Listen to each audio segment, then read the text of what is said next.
Good morning, sir. I am here to report my assigned topic, which is Supervising Apprenticeship Strategies to Success. Introduction.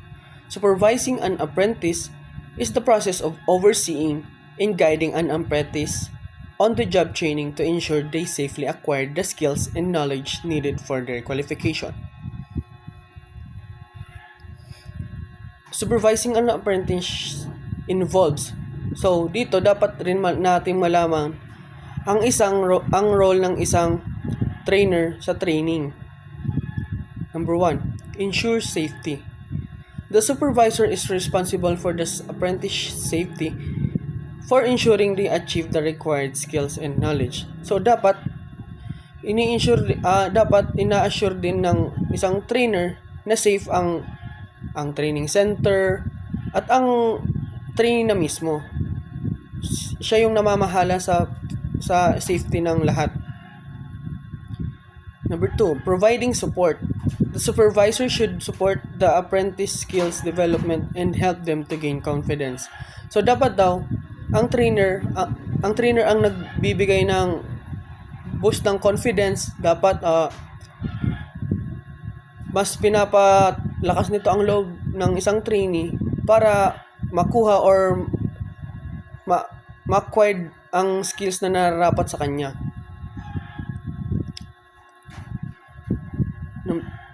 Offering guidance. The supervisor should provide advice, feedback, and encouragement. So dapat daw ang trainer or ang supervisor ay nagbibigay ng mga pagpapalakas ng loob. Dapat sinasabi niya kung ano yung tama at mali. Dapat lagi niya itong ina-assure na sasabi niya kung ano pa mga dapat i-improve. Setting goals. The supervisor should help the apprentice set goals and identify opportunities for development. So dapat daw ang supervisor ay may goals na dapat masunod ng isang apprentice para makamit niya ito at sabihin na natin mas ma-improve pa. Providing supervision. The supervisor should provide the appropriate level of supervision for the apprentice. So syempre dapat ang supervisor naman or ang trainer dapat naaayon rin ng level of supervision ang ibibigay sa apprentice or sa trainee. Offering guidance.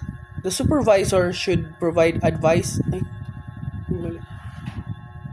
So, there are 3 types of supervision, which is direct supervision, the default type of supervision which should be maintained until the apprentice is competent in skills.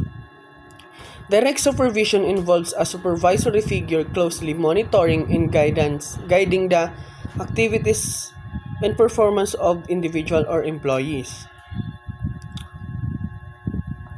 Ensuring adherence to guidelines, providing immediate feedback, and offering support whenever necessary to ensure tasks are completed effectively and efficiently. This hands-on oversight is often employed in an environment where precision and compliance are crucial, fostering the atmosphere of accountability and continuous improvement.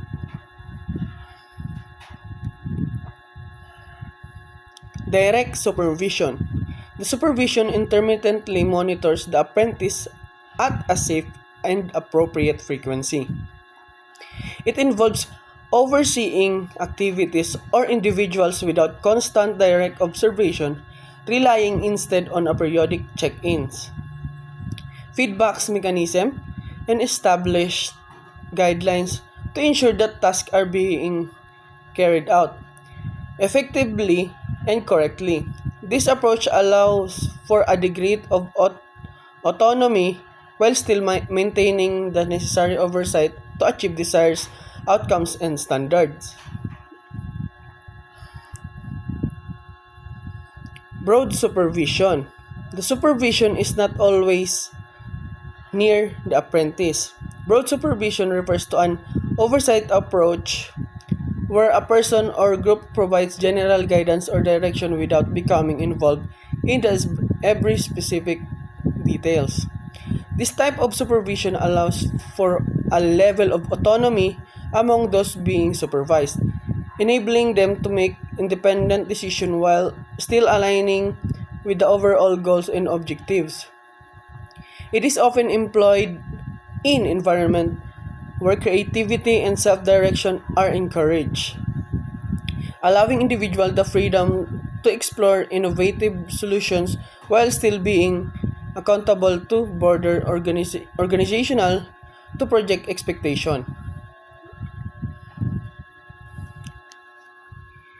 Here are some strategies for supervising an apprentice. Number 1, set clear expectation. Define the apprentice duties and responsibilities so that they understand what to expect of them. So dapat as a supervisor din, dapat bigyan mo ang mga apprentice mo or ang trainee mo ng goals para mas magbuti silang makuha yun dahil syempre naman may isip nila na ito ang ina-expect sa atin, dapat maging competent tayo, accountable tayo magawa ito, ganun po. Providing regular feedback. Give specific feedback on the apprentice performance, highlighting both accomplishment and areas for improvement. Frame feedback as an opportunity learning development. So, providing regular feedback. Dapat daw, so sabi ko nga doon sa isang report ko na dapat pagkakatapos ng isang unit of competency, dapat nagbibigay ng feedback ang isang trainer para malaman ng trainee kung competent na ba siya or hindi, or maybe mayroon pa siyang kailangang mas i-improve or gawin pa para mas umangat yung nalalaman niya or yung kaalaman niya.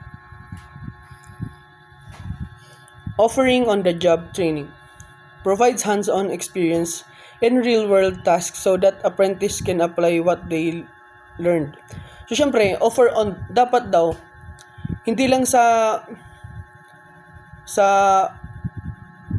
theory, hindi lang dapat sa theory magaling ang isang trainee. Kasi dapat balance. Kung anong alam mo sa trainee, kung anong alam mo sa mga theory, dapat kaya mong gawin sa real world.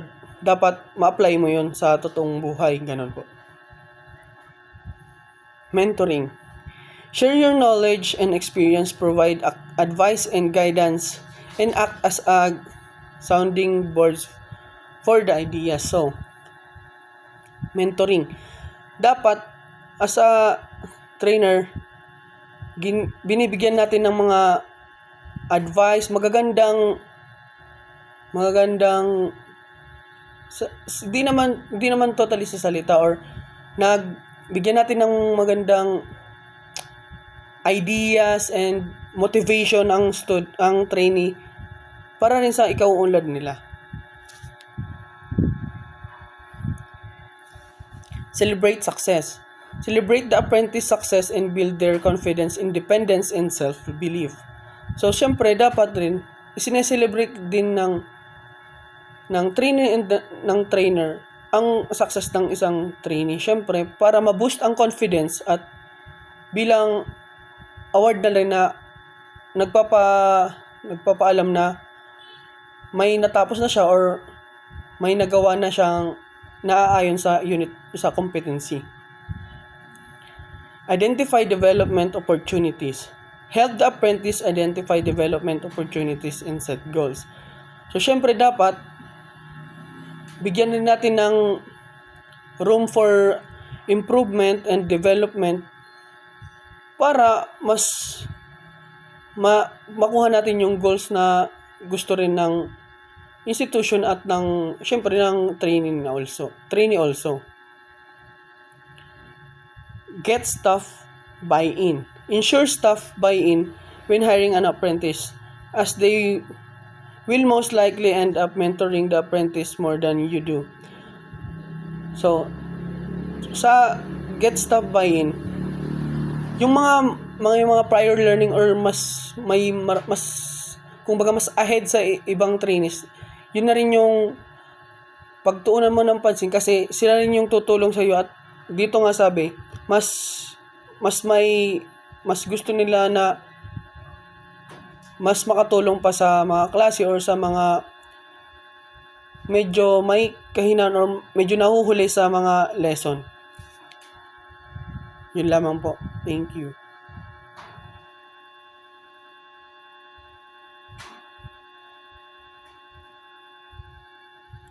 Shit.